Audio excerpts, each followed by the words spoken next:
Good morning friends, Arpita gallery আর্টে সবাইকে স্বাগত জানিয়ে আজ আমি আমার ভিডিওটা স্টার্ট করতে চলেছি। আজ আমি একটা স্কিন কেয়ার রিলেটেড ভিডিও নিয়ে এসেছি, সবার সাথে শেয়ার করব। আমাদের সবারই কাজের জন্য মানে সারাদিন কাজ করার ফলে শরীরচর্চা তো হয়, ত্বকের যত্ন তো হয়, কিন্তু পাটার যত্ন নিতে আমরা ভুলেই যাই। তো খুবই কম টাইমের মধ্যে কম খরচে কীভাবে পায়ের স্কিনটাকে একদম গ্লোয়িং করে তুলব সেটাই এই ভিডিওর মাধ্যমে আজ আমি দেখাবো। তো আমি ঘরোয়া একটা পেডিকিওর ভিডিও নিয়ে এসেছি, যেটা আমি ফলো করে আসছি বছরের পর বহু বছর ধরে।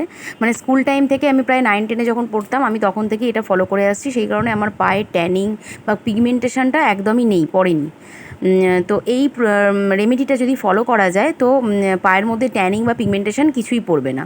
তো সবার প্রথমে আমি পায়ে ওল্ড নেল পলিশগুলো তুলে দিয়েছি। তো যে কোনো নেল পলিশই 4 থেকে 5 দিনের বেশি রাখা উচিত না, তাহলে নেলসের এনামেলটা নষ্ট হয়ে এগুলোকে ড্রাই করে দেয়। তুলে দেওয়ার পর আমি এখানে একটা জল রেডি করে নিয়েছি। এখানে ঠান্ডা জল নিয়েছি, মানে নর্মাল ওয়াটারের মধ্যে একটু গরম জল মিশিয়ে ওটাকে ঈষৎ উষ্ণ করে নিয়েছি।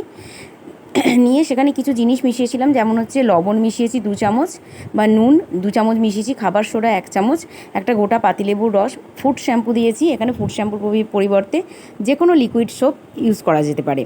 আর ওখানে দিয়েছি 1 চামচ পরিমাণ মতো নারকোল তেল। নারকোল তেলের জায়গায় যে কোনো তেল, যেমন অলিভ অয়েল, আপনার সুইট আলমন্ড অয়েল, সমস্ত যে কোনো রকম তেল ইউজ করা যেতে পারে।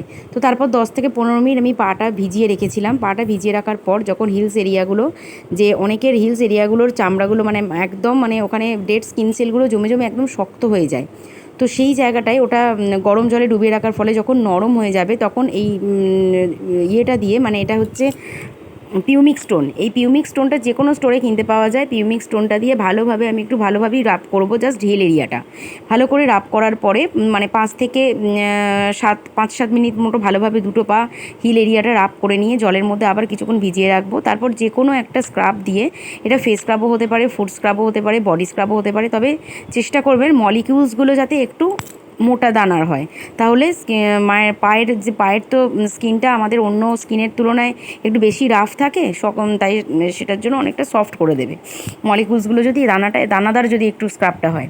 তো এটা ভালোভাবে 2 মিনিট মতো দুটো পায়ে ভালোভাবে ম্যাসাজ করে নেবো। ম্যাসাজ করে নেওয়ার পরে ওই জলের মধ্যেই ভালোভাবে ধোয়ার পর আমি এমনি নর্মাল ওয়াটারে পাটা পরিষ্কার করে ধুয়ে নিয়েছিলাম।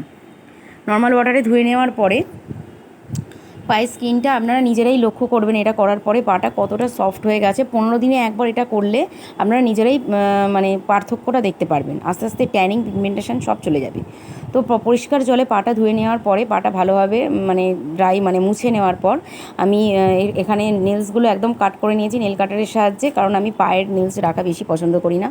একদম কাট করে একটা ফাইলার দিয়ে ভালো করে ফাইল করে একটা শেপ করে নিয়েছি।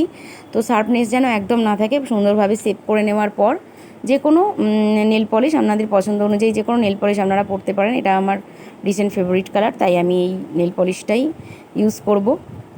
করার পরে আপনারা নিজেরা বুঝতে পারবেন পায়ের পার্থক্যটা আগে কী ছিল আর এখন কী আছে। তো এটা একদিনে বুঝতে পারা যাবে না, এটা দিনের পর দিন মানে মাসে অন্তত 2বার করলে আমি আপনার গ্যারেন্টি মানে দিতে পারি যে পায়ের স্কিনটা অনেক বেশি আগের থেকে সুন্দর হয়ে যাবে।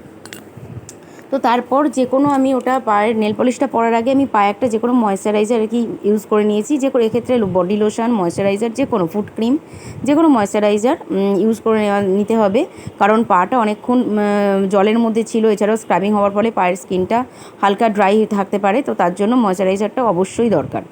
তো তারপরে নেল পলিশটা আমি পরে নিয়েছি। পরে নেওয়ার পরে আমি কিউটিক্যাল অয়েল দিয়ে দেবো। কিউটিক্যাল অয়েলের জায়গায় আপনারা এখানে যদি না থাকে কিউটিক্যাল অয়েল, এখানে নারকোল তেল বা অলিভ অয়েল বা সুইট আলমন্ড অয়েল, যে কোনো অয়েল কিউটিক্যালের মধ্যে দিলে নেল ভালো গ্রো করে, নেলটা একদম হোয়াইট থাকে, সুন্দর থাকে এবং নেল সহজে ভাঙে না, খুব মানে নেলসটা খুব স্ট্রং থাকে একদম। তো ভালোভাবে কিউটিক্যাল অয়েলটা সুন্দরভাবে ম্যাসাজ করার পর পাটা আপনার আগের থেকে বুঝতেই পারছেন কতটা সুন্দর লাগছে, গ্লো করছে। তো পায়ের ম্যাসাজটা এটা খুবই দরকার। এতে পায়ের নিচের অনেকের পায়ের তলায় খুব ব্যথা হয়, সেই ব্যথা বেদনাগুলোও চলে যায় এবং খুব ভালো ব্লাড সার্কুলেশন হয়। এই পদ্ধতিটা যদি ফলো করা যায় মাসে 2বার অন্তত, তো আপনারা অবশ্যই ফল পাবেন। কেমন লাগলো আপনারা জানাবেন। ভালো লাগলে চ্যানেলটাকে সাবস্ক্রাইব করবেন, লাইক করবেন, কমেন্ট করবেন, ভিডিওগুলোকে শেয়ার করবেন। দেখা হচ্ছে নেক্সট ভিডিওতে। ভালো থাকবেন, সুস্থ থাকবেন, বাই।